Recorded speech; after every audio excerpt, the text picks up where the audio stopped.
Saudara-saudara, hari ini saya hendak mengajak kita merenungkan firman Tuhan dari satu pasal kitab Kejadian pasal 37. Itu satu pasal yang panjang, ada 36 ayat. Saya tidak bermaksud untuk mengajak kita membaca seluruh pasal karena dia relatif panjang, tetapi secara berkala kita akan melihat ayat-ayat inti dalam pasal tersebut dan merenungkan bersama-sama. Lalu saya ingin juga mengajak kita untuk masuk ke dalam wilayah-wilayah kehidupan yang saudara dan saya masing-masing sangat mengenalnya, karena itu adalah wilayah saudara pribadi dan wilayah saya juga. Maksud saya, kita hendak meninjau kehidupan kita dan melihat, merenung ke belakang. Coba saudara lihat, hidup ini seperti sebuah perjalanan. Setiap orang memiliki itinerary sendiri. Ada satu jadwal perjalanan. Saudara boleh ingat dari waktu saudara lahir, sekolah, sampai sekarang. Ada orang mengatakan setiap orang itu memiliki peta kehidupannya sendiri. Tidak ada orang yang persis sama satu dengan yang lain. Bukan cuma wajahnya, tetapi juga riwayat hidupnya. Coba saudara ingat-ingat, ada berapa saudara kita miliki di dalam keluarga? Memang ada orang yang cuma jadi anak tunggal, tapi beberapa dari kita punya saudara-saudara, bukan? Kita bermain bersama dengan mereka pada waktu anak-anak. Kita pergi bersekolah bersama-sama. Saya waktu SD, karena saya adalah anak yang ketiga, kalau pergi sekolah berangkat bersama dengan kakak saya. Saya punya 2 kakak perempuan. Kalau pulang sekolah dia tunggu saya, dia jemput saya. Waktu saya sekolah lanjutan pertama atau SMP, karena waktu itu saya belum bisa naik sepeda, dia bilang, daripada kamu, aku ngeri lihat kamu naik sepeda seperti itu, mendingan aku gonceng saja. Jadi dia membonceng saya. Sekarang di manakah mereka? Di manakah saya? Saudara-saudara, saudara kandungmu, di mana sekarang yang dulu kita bermain bersama-sama? Dia berpencar. Berangkat dari satu keluarga yang sama, tetapi setiap orang memiliki peta kehidupannya sendiri. Saudara-saudara saya terpencar di mana-mana. Kakak sulung ada di negeri Belanda. Adik bungsu saya ada di New Zealand. Saya sendiri ada di sini, di Amerika. Lalu kakak yang satu ada di Jakarta. Saudara lihat, terpencar-pencar. Kita punya peta kehidupan, punya riwayat hidup, pengalaman yang sendiri-sendiri. Itu adalah hal yang unik. Di dalam Mazmur 139 diberitakan bahwa saudara dan saya diciptakan oleh Allah. Setiap orang itu tidak diprint, tetapi ditenun. Apa artinya ditenun? Kalau ditenun, itu artinya dibuat satu per satu, nggak ada yang sama. Ya, boleh mirip tapi tidak bisa persis. Allah merancang hidup saudara dan saya secara unik, secara istimewa dan paten. Setiap orang berbeda dengan yang lain. Kita tidak bisa memilih banyak hal dalam hidup kita ini. Lahir sebagai laki-laki atau sebagai perempuan, bisa saudara pilih? Saudara bisa pesan inden, Tuhan nanti kalau lahir saya mau jadi laki-laki. Enak, laki-laki, ya. Kalau ibu-ibu setahun sekali cuma punya hari ibu. Kalau bapak-bapak setiap hari hari bapak. Ya, karena semua diladeni kaum pria. Ya, kalau ibu-ibu setiap hari mesti kerja di rumah ngurusin semua kita kaum pria. Mau lahir laki-laki atau perempuan tidak bisa pilih. Saudara lahir sebagai anak keberapa? Bisa pesan? Saudara mau lahir sebagai anak pertama? Tidak bisa.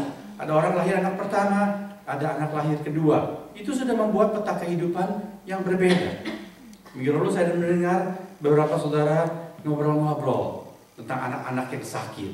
Yang satu mengatakan, wah kalau anak pertama dulu sakit sedikit, wah ke dokter. Begitu anak sedikit, kasih obat. Kalau anak kedua, sudah gak apa-apa ini sih. Kemudian anak ketiga, gak apa-apa tadi udah bayar sendiri seperti itu.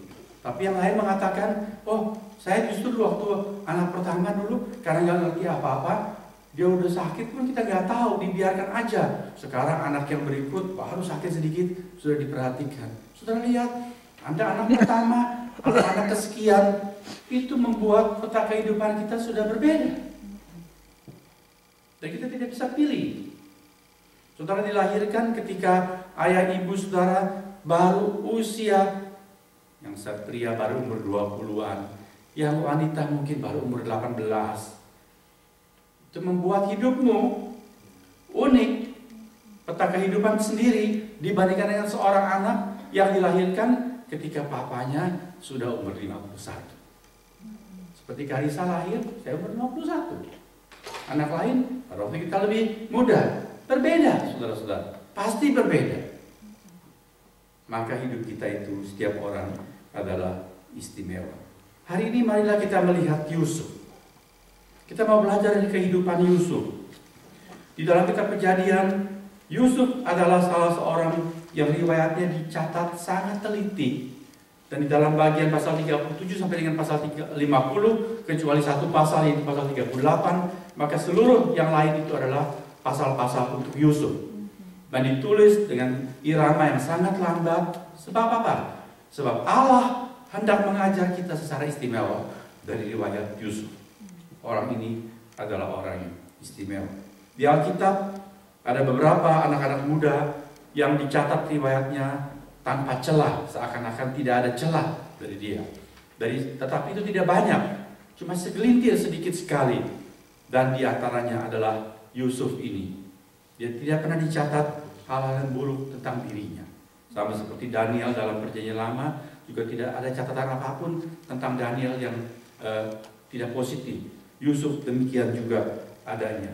Tetapi hidupnya adalah hidup dengan peta kehidupan yang istimewa. Mari kita melihat Yusuf. Yusuf kita baca saja lebih dahulu ayat yang pertama sampai dengan sampai dengan ayat 11.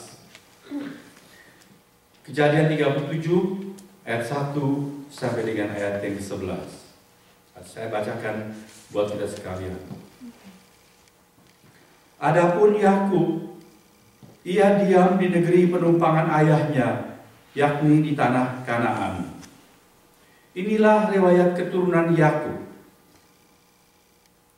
Yusuf tatkala berumur 17 tahun, jadi masih muda, biasa mengembalakan kambing domba bersama-sama dengan saudara-saudaranya, anak-anak Bilha dan Silpa, kedua istri ayahnya. Dan Yusuf menyampaikan kepada ayahnya kabar tentang kejahatan saudara-saudaranya. Israel, yaitu Yakub, lebih mengasihi Yusuf dari semua anaknya yang lain, sebab Yusuf itulah anaknya yang lahir pada masa tuanya. Dan ia menyuruh membuat jubah yang maha indah bagi dia. Setelah dilihat oleh saudara-saudaranya bahwa ayahnya lebih mengasihi Yusuf dari semua saudara-saudaranya, maka bencilah mereka itu kepadanya dan tidak mau menyapanya dengan ramah. Pada suatu kali bermimpilah Yusuf. Lalu mimpinya itu diceritakannya kepada saudara-saudaranya. Sebab itulah mereka lebih benci lagi kepadanya. Karena kata Yusuf kepada mereka, coba dengarkan mimpi yang kumimpikan ini. Tampak kita sedang di ladang mengikat berkas-berkas gandum, lalu bangkitlah berkasku dan tegak berdiri. Kemudian datanglah berkas-berkas kamu sekalian mengelilingi dan sujud menyembah kepada berkasku itu. Lalu saudara-saudaranya berkata kepadanya, apakah engkau ingin menjadi raja atas kami? Apakah engkau ingin berkuasa atas kami? Jadi makin bencilah mereka kepadanya karena mimpinya dan karena perkataannya itu. Lalu ia, yaitu Yusuf, memimpikan pula mimpi yang lain yang diceritakannya kepada saudara-saudaranya. Katanya, aku bermimpi pula. Tampak matahari, bulan dan 11 bintang sujud menyembah kepadaku. Setelah hal ini diceritakannya kepada ayah dan saudara-saudaranya, maka ia ditegur oleh ayahnya. Mimpi apa mimpimu itu? Masakan aku dan ibumu serta saudara-saudaramu sujud menyembah kepadamu sampai ke tanah? Maka iri hatilah saudara-saudaranya kepadanya. Tetapi ayahnya menyimpan hal itu dalam hatinya.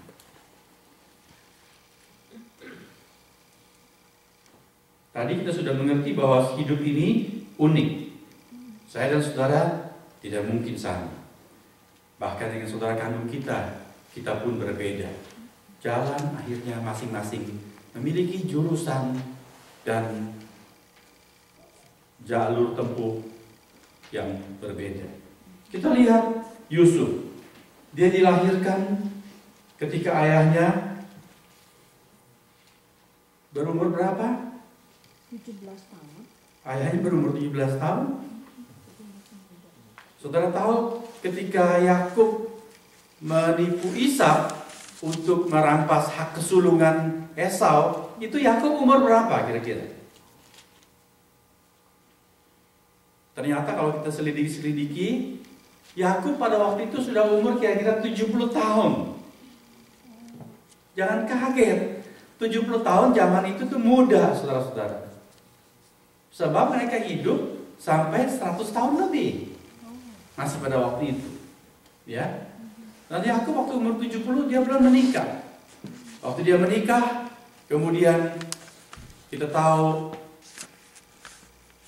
istri yang dia cintai, anak Laban yang lebih kecil yaitu Rahel, mandul untuk jangka waktu yang lama. Jadi anak-anak lahir dari Lea, kakak Rahel, dan kemudian dari budak-budak perempuan yang diberikan kepada Yakub.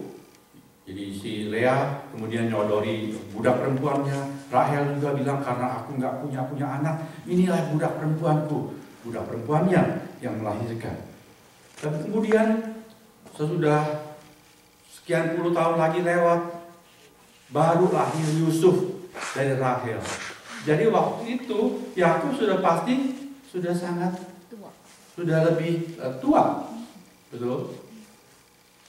Mungkin sudah 90-an tahun waktu Yusuf lahir. Saudara lihat, ini sudah membuat riwayat yang jadi perkara baru. Karena